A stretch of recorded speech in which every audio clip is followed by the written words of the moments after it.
এবং এই ক্যাম্পাসে আর কখনো এই আধিপত্যবাদের রাজনীতি, দখলদারের রাজনীতি, গণরুম গ্যাস রুমের রাজনীতি, ভাই রাজনীতিতে চলবে না ভাই। ঠিক আছে, এটা কেউ যদি ভুলেও যদি কেউ করতে আসে তাহলে সে নিজের পায়ে নিজে কুড়াল মারবে। তার ওই দিন থেকে তার পতন শুরু হবে। আর বিশ্ববিদ্যালয়ে যারা চান্স পেয়েছে আমরা তাদের কাছে বলতে চাই, বিশ্ববিদ্যালয়ের মূল কাজ হচ্ছে তাদের পড়াশোনা করা, গবেষণা করা এবং এই বিশ্ববিদ্যালয়কে শিল্প, সাহিত্য, সংস্কৃতি, বিজ্ঞান, প্রযুক্তির মাধ্যমে একটা অনন্য উচ্চতায় নিয়ে যাওয়া। তো সেটার জন্য তাদের অবারিত সুযোগ এখন ফার্স্ট ইয়ার থেকে।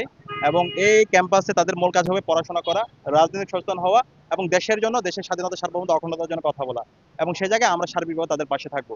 এবং তাদেরকে আমরা এটাও বলছি, তাদের ক্যাম্পাসে যারা শিক্ষার্থীরা এসেছে তাদের আপন বড় ভাই থাকলে সে যেভাবে তাদের কাছে, অথবা তার আপন বোন থাকলে যেভাবে তার কথাগুলো তার ভাই বোনকে বলতো, আমরা ডাকসুতে যারা আছি অথবা এখানে ছাত্র সংসদে বিভিন্ন জন আছে, তারাও তাদের আপন বড় ভাইরা যেভাবে পাশে থাকে আমরাও ইনশাআল্লাহ তাদের পাশে থাকবো। তাদের ব্যক্তিগত সমস্যা, তাদের পারিবারিক সমস্যা, তাদের একাডেমিক সমস্যা, যে কোনো সমস্যা আমাদের কাছে বলবে।